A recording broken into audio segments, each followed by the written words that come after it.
পরিশ্রম করে খায়। এই যে মিলি আলতাফ ভাই আছে না, তো মানুষ যে টাকার বিনিময়ে কত কিছু আছে, ব্যবসা করে না।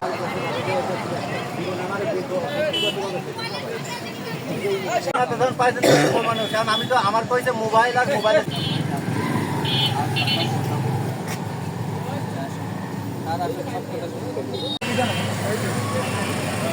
ভাই এখন ভিডিও করে না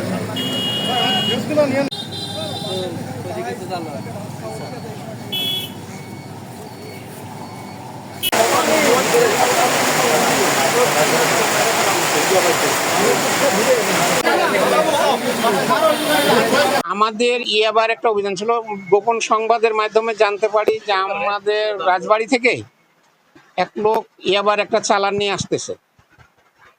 আমরা এই গোপন সোর্সের ভিত্তিতে আমরা এখানে চেকপোস্ট বসাই ওই লোককে ধরি। ধরার পরে তো আমরা ইয়াবা সব কিছু ধরছি, এখন তার বিরুদ্ধে আইনানুগ ব্যবস্থা গ্রহণ করার জন্য তাকে নিয়ে যাইতেছি। এখন পর্যন্ত এটা গণনা করা হয়নি, আমরা গণনা করে সঠিক তথ্যটা দেব।